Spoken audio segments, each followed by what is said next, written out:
nós estamos estudando a Carta aos Romanos, apelidada de a Carta Magna do apóstolo Paulo. E olha, é uma carta difícil, né? Ela é muito técnica. É claro que nós vamos avançar um pouquinho algumas coisas, porque acaba se tornando até repetitivo, né, Bispo G? Porque fica nessa discussão dos judeus, os gentios e tudo mais. Mas vale muito a pena entender o tema central, que é a justificação, tá? Então, nós vamos estudar agora o capítulo 3. Vamos lá? Romanos 3, versículo 1 diz assim: Qual é, pois, a vantagem do judeu? Ou qual a utilidade da circuncisão? Muita, sob todos os aspectos, principalmente porque aos judeus foram confiados os oráculos de Deus. E daí, se alguns não creram, a incredulidade deles virá desfazer a fidelidade de Deus? De maneira nenhuma. Seja Deus verdadeiro e mentiroso todo homem, segundo está escrito, para seres justificado nas tuas palavras e venhas a vencer quando fores julgado. Sabemos, Bispo G, que a condição de um judeu, condição do judeu, do povo de Israel, é especial, mas não para salvação. Salvação é uma regra universal. Para ser salvo só existe um caminho, certo? Então aqui Paulo começa mais uma discussão sobre pecado. Então o tema central hoje é sobre pecado mesmo. Todos são pecadores, todos os homens são pecadores. Então ele fala, né, qual vantagem tem o judeu e por que então a circuncisão ainda é importante? Então vai ficar esse debate para nós entendermos que todos judeus ou gentios, né, que é o termo usado para quem não é judeu, são pecadores, todos. E eu começo a fazer algumas perguntas aqui para o Bispo G dentro já desse início de leitura. Se juízo final se voltar para o estado do coração, né, qual é a vantagem do judeu? A lei salva? Aí é um complicador, né? Porque, como foi colocado, né, o apóstolo Paulo, com muita sabedoria, ele coloca, né, sobre a verdade do sentimento, né? Ele até conjectura um pouquinho que a ideia da vida do homem tem uma balançazinha, né? Que as pessoas às vezes acham que eu faço tantas coisas boas, eu faço tantas coisas más, tal. Mas a realidade é que o judeu, nesse ponto, ele tem menos vantagem ainda, porque ele tem mais responsabilidade. Então, até, vamos dizer, se for no caso de um julgamento, um juízo, ele, pelo pouco que ele fizer, por causa de um sentimento do coração, é pior ainda. E, além de tudo isso, a lei não salva. Então, a lei não salva, ao contrário. A gente vai ver aí, à medida que o apóstolo Paulo começa a falar a respeito da lei, do pecado, sentimentos do coração, tudo, vamos chegar a uma conclusão. O povo de Israel não é um povo salvo, porque a salvação só vem por um caminho que a gente vai trabalhar esse caminho, e a responsabilidade judeu é maior ainda, né? Porque a ideia que dá, mas já que eles são descendentes de Abraão, já tem um caminho mais curto. Não tem caminho mais curto nenhum. Tem, ao contrário, uma responsabilidade maior ainda. Por isso que fica muito complexo toda essa... Você começa a pegar todo esse conteúdo e fala, meu Deus do céu, como é que nós vamos pôr isso em ordem? Como é que alguém vai ser salvo? Por lei, por sentimento do coração, por atitudes, Deus não leva em conta a ignorância, leva... Complicado. Circuncisão é útil ou não, Bispo G? Olha, a circuncisão, como tudo que Deus pede, é útil. Então, quando foi feito o pacto ali com Abraão, ela de uma utilidade muito grande, até porque era também um diferencial em relação às, vamos dizer assim, às nações daquele momento, e o momento lá era um momento muito contraditório. Então, Abraão tinha uma herança naquela terra e ali habitavam povos comprometidíssimos com as trevas. Então, essa marca é a marca de uma aliança. Então, é um sinal muito importante. Mas a realidade é que a circuncisão, com o tempo, ela foi se esvaziando, né, como nós já até colocamos um pouco, daquilo que ela verdadeiramente representava. Então, ela se tornou mais um orgulho, vamos dizer, religioso, e também mais algo de uma tradição do que propriamente a marca daqueles que eram uma nação escolhida, e principalmente por causa de um pacto de Deus com o homem.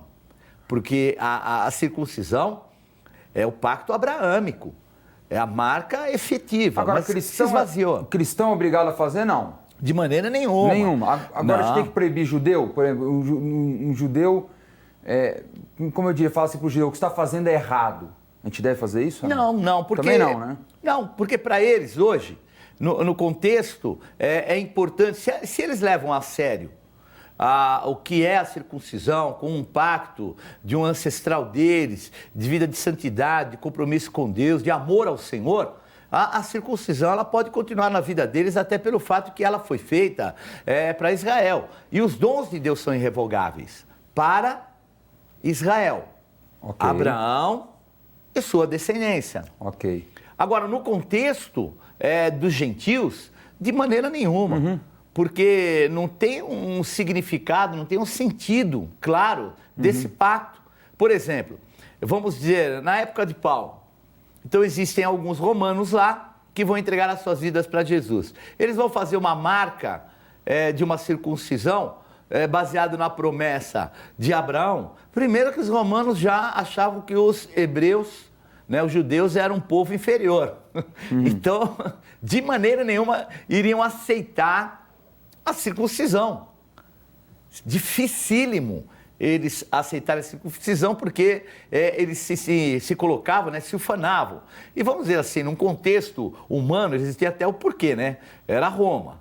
Então, o domínio romano era algo, assim, fora de qualquer tipo de marca que houve na história.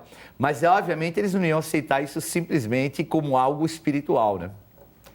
Vamos continuar lendo o versículo 5, diz assim: mas se a nossa injustiça traz à lume a justiça de Deus, que diremos? Porventura será Deus injusto por aplicar a sua ira? Falo como homem. Certo que não. Do contrário, como julgará Deus o mundo? E aí, hein, bispo? Afinal, a ira de Deus é algo pessoal dele? Assim, Deus quer ser sempre irado?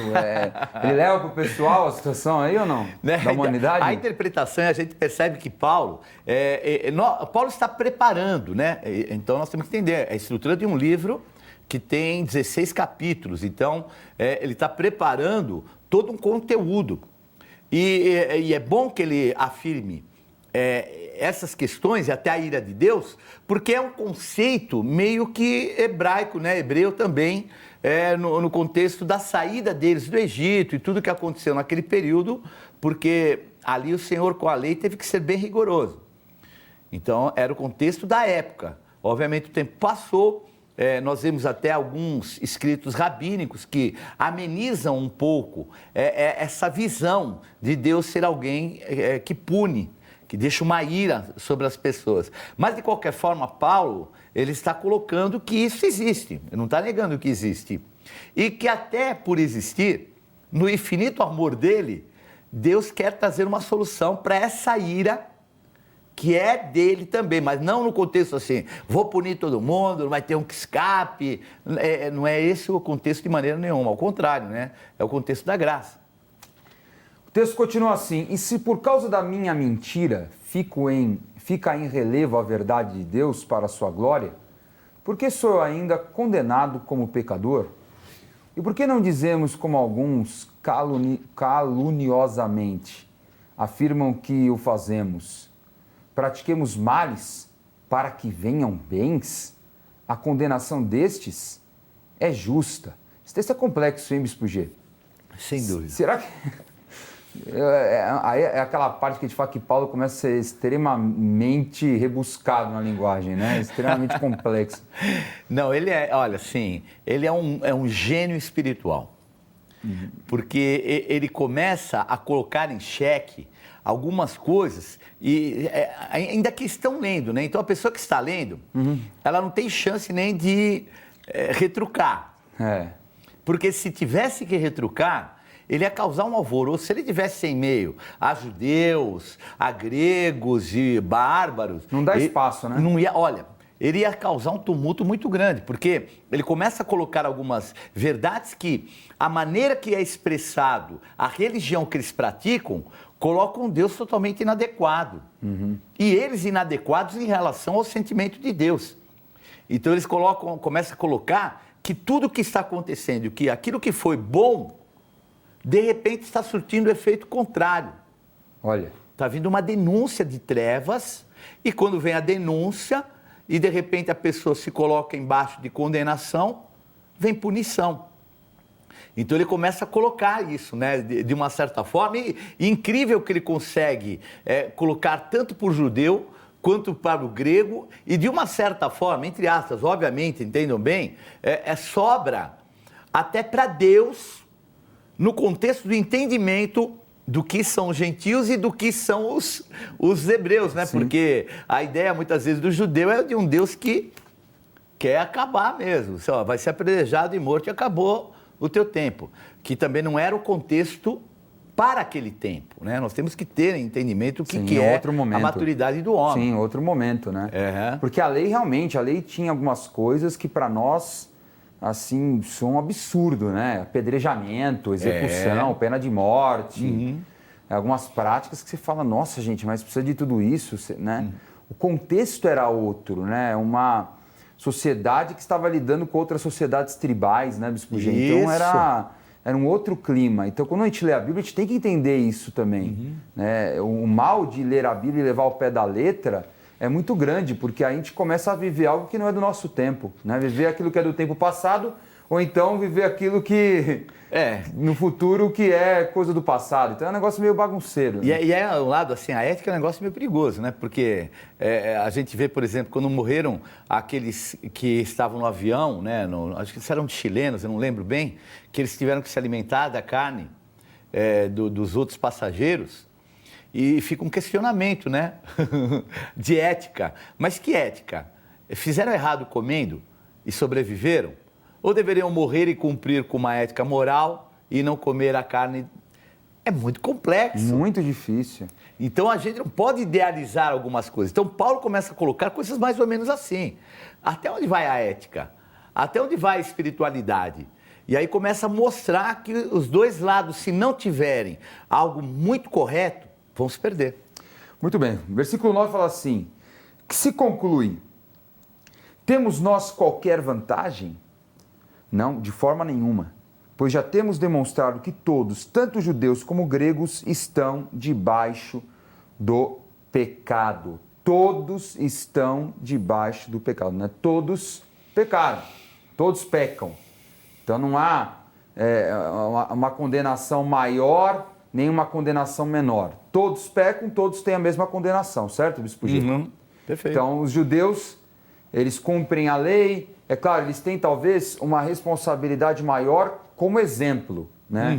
Mas condenação vai ser maior para o judeu do que para o grego?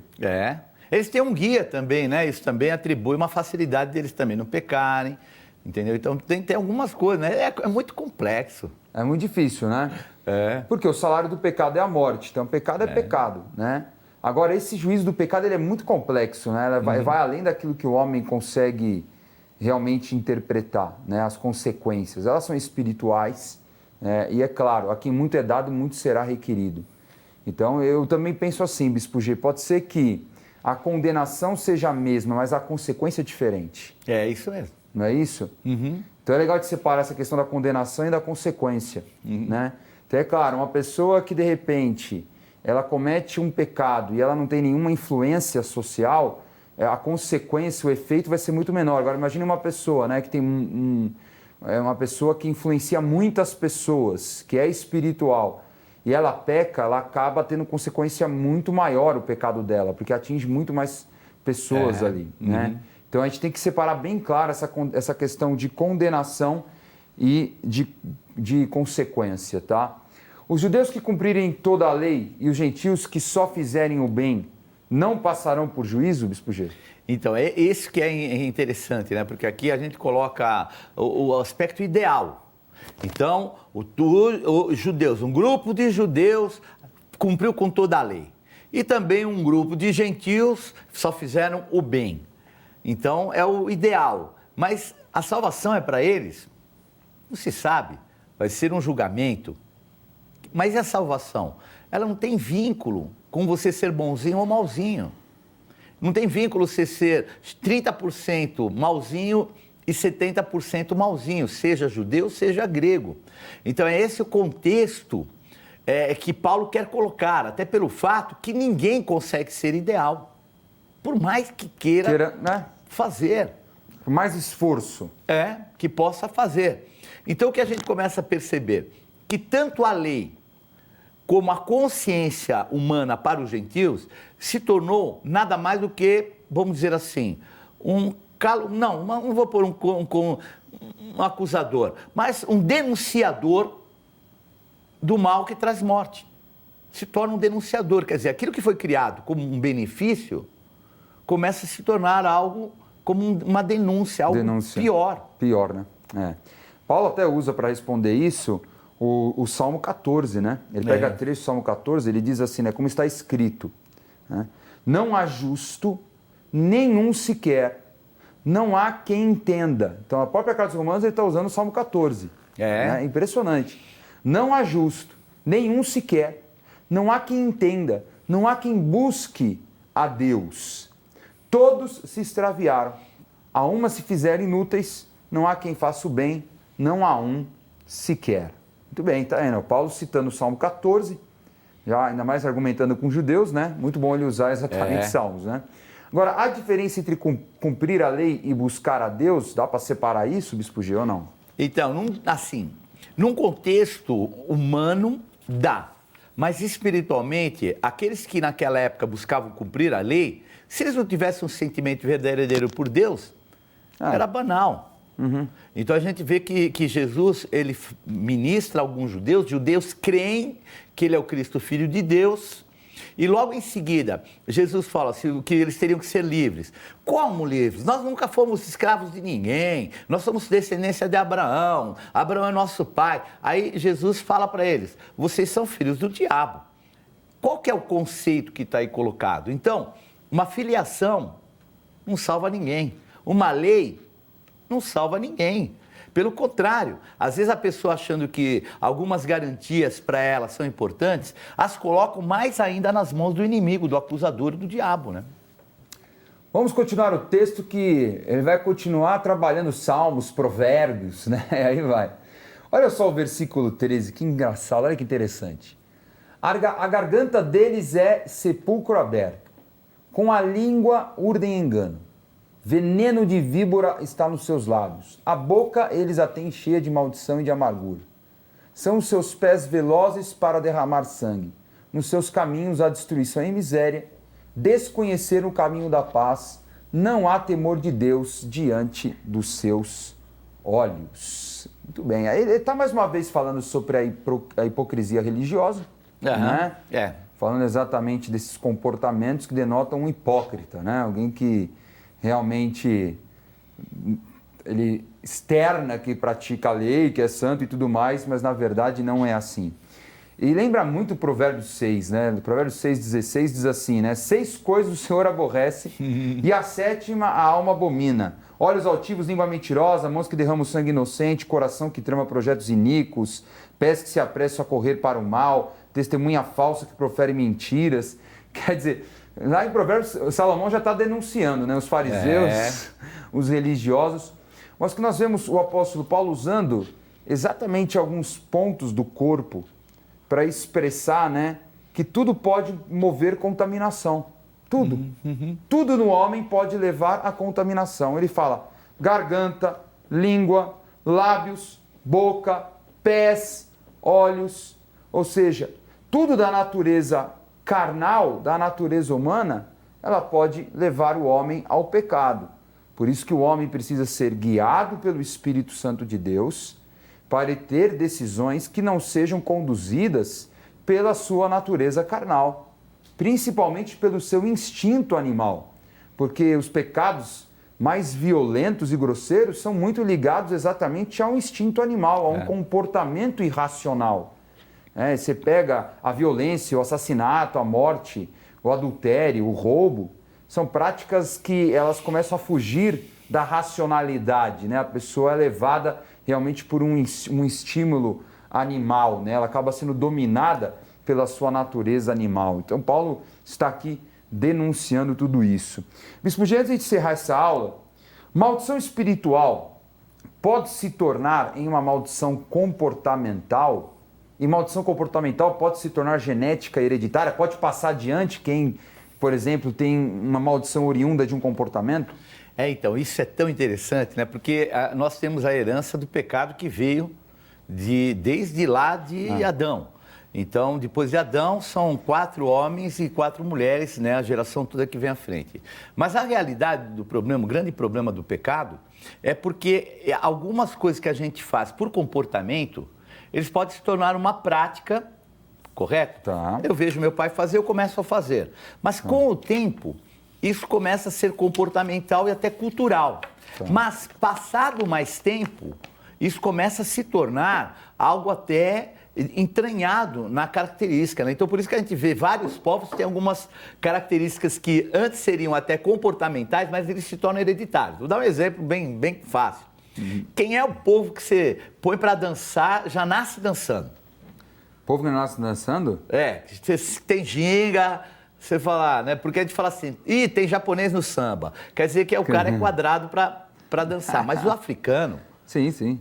Por quê? Porque algo que era comportamental se transformou genético. Olha só. E também algumas características. Por exemplo, nós somos descendentes de italiano. Eu, principalmente, eu tenho uma marca vindo da Calábria, né? Os calabreses, eles são muito explosivos. E depois, mas ao mesmo tempo, muito bons de coração. Depois que fazem, se arrependem tanto que no fim não sabem o que fazem. Falam alto, né? Bem assim. Mas você percebe, é o calabrês. Fala, é calabrês. Então, isso começa a se tornar algo genético. E esse é o perigo da lei.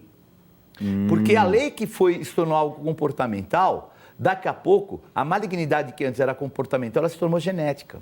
E aí é que a maldição começa a alcançar até aquele que andava embaixo da lei, os fariseus. Os fariseus, exatamente. E Paulo sabia muito disso porque ele era fariseu, né? Então, como ele foi um fariseu, ele sabia muito bem de todos esses comportamentos que eram perpetuados de geração em geração. Isso. E que isso já estava dentro da pessoa, já fazia parte da natureza. Né? Que loucura, que coisa maluca, hein, Bispo G? Muito louco. O mundo espiritual é muito interessante.